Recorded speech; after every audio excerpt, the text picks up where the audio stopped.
Greetings, CATDC. Lisa here, Executive Director. It's good to be with you again. We started these video messages early on in the pandemic. It was a way for us to stay connected when we were all on lockdown.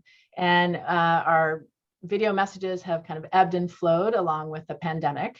But we're back today because we feel like this time of year, and given the start of 2022, we could all use an infusion of inspiration. So we do have the advent of the Year of the Tiger and Black History Month, and that is definitely providing us with inspiration. But in addition, we've turned back to our interviews. We have an interview today with Dr. Rochelle Reodica, whose reach as an educational leader and equity practitioner spans both the public and private sectors in independent schools in California and New York. Her work most familiar to us in California has included being a founding member of the Inclusion Dashboard Consortium. She's also been former director of the upper school at Marin Horizon and director of learning services at University High School. So Rochelle will be facilitating a workshop with CATDC next month entitled Our Liberation is Connected, Moving Beyond Intent to Strategize for Action. So needed, with Jacqueline Kurtzer and Dr. Tinia R. Meriwether. And we're also fabulously lucky to have Rochelle join us as a coach in our new program that we're offering for our member schools. So welcome, Rochelle. Thank you, Lisa. Good to reconnect with you. So great to have you here. So first of all, again, thank you. In addition to this upcoming series, which will no doubt be a powerful one, you've also led 2 past programs for CATDC in 2021 with Dot Kowal, a community conversation called APISA Educators as Co-Conspirators in the Black Lives Matter movement. It was just about a year ago. And then in June, an APISA study group deconstructing the model minority myth. So tell us about what you're up to now, Rochelle, and the genesis of this program that you'll be co-leading in March. Great. Thanks for that introduction, by the way. So as you know, my family and I moved back to New York, where our families are. It was really hard for us to be so far from our families during the pandemic, so we decided to move back. So this year, I'm really taking a sabbatical year to really refocus and re-energize myself. It's been a really difficult past couple of years. I've been a full-time doctoral student, division head, a partner, and a parent. And so the last 3 years have been challenging. So this year, I'm just taking some time off to really re-energize and figure out my next steps. I also graduated with my doctorate in May. Congratulations, that's wonderful. Doctorate in educational leadership from San Francisco State. So that has been really exciting for me. But aside from focusing on my self-care, I'm also doing some DEI consulting and some leadership coaching.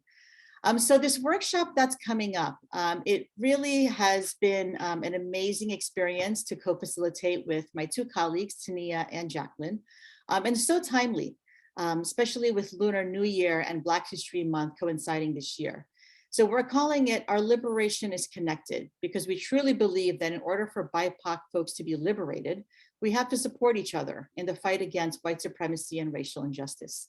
And this is a workshop that we've actually facilitated a number of times at POCC as a 3-hour equity seminar. But we always ended up running out of time because this topic is so broad and so deep. So having the opportunity to really spread it out over 3 workshops is a real gift. And the way that we started developing this workshop, we knew we wanted it to be centered on the lived experiences of the BIPOC community. So it first started off as a workshop that addressed anti-Blackness in the Asian community, because we wanted to start with our people first. And being married to a Black man, I know firsthand that anti-Blackness exists in the Asian community. But with the rise of anti-Asian violence over the years, we started to address this as well. So the whole premise is for communities of color to really acknowledge the divisions that exist between us as a result of white supremacy, and to begin to come together collectively, because we know that together we are stronger. Hence the title, Our Liberation is Connected. Yeah, it's really a unique approach and an important one. Tell us more about what you hope participants will gain if you're talking together. Sure, so the workshop is really designed to be completely participatory and engaging. So we start with the personal first before we move on to strategizing for organizational change. Because we know that to be culturally responsive and anti-racist, you have to be able to examine your own biases and your own internal oppression before moving beyond.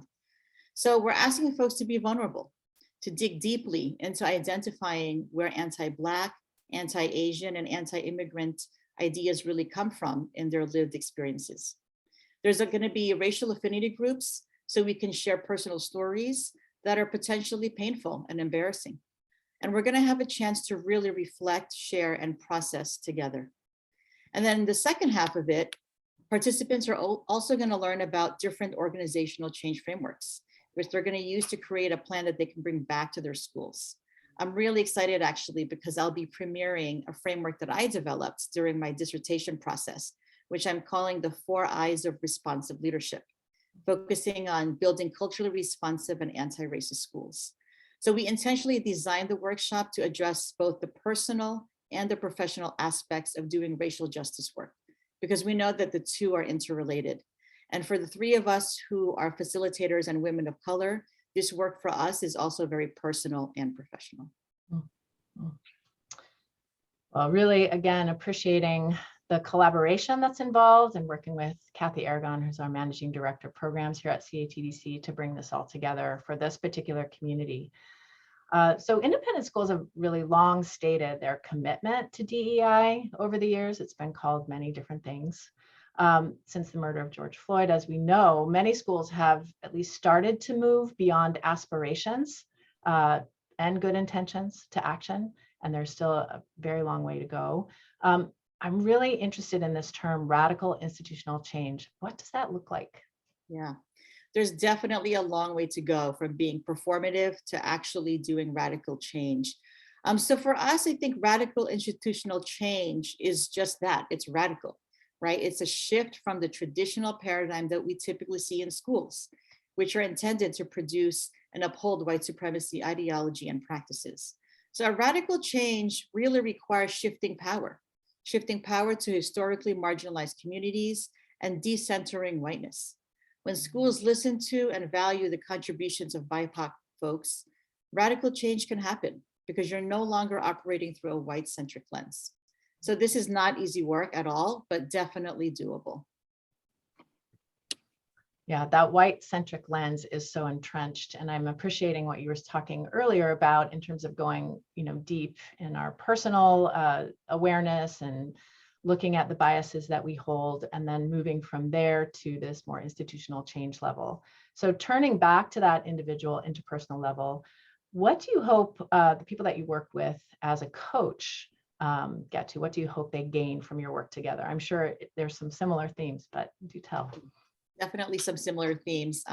Well, I think coaching is really exciting for me because I get to use my skill set as a learning specialist, which is how I got my start in education, right? So understanding how to work one-on-one with people and amplifying their strengths, but also helping them to recognize where their blind spots and growth edges are. I think what I do best is I really listen deeply to what clients are saying or things that they're not saying, right? I try to read between the lines and help them acknowledge some of the things that they're experiencing or find solutions to some of the challenges that they're having. And really providing a perspective that perhaps they didn't think about or they're not seeing. I use a lot of probing questions. I provide guidance where they need it. And I'm also really clear that my intersectional identities as a woman of color, as a mother, a scholar, and a leader really influence the equity lens that I bring to my coaching. So my hope for my clients is that they walk away feeling like they learned something new about themselves, because each session should have a self-reflective piece, knowing that this is a critical part of becoming a culturally responsive and anti-racist leader. Thank you. And again, in these really trying times, having that one-on-one time is so deeply valuable, as well as coming together in community. So thank you again, Rochelle, for taking this time with us today. Great. Thank you so much, Lisa, for the opportunity. I love connecting with CATDC. We love having you. And to all of you teachers, leaders, learners, taking a moment out of your extremely busy day to join us, to listen, to learn, I hope. Thank you. And we hope that you'll join us for Rochelle's program or the many other offerings that we have coming up this spring, and also looking forward to the summer. And also check out the online update for details here. and just appreciating you all so much for the work you're doing in your schools, in your school communities. Happy New Year and take good care. Bye, everyone. Bye.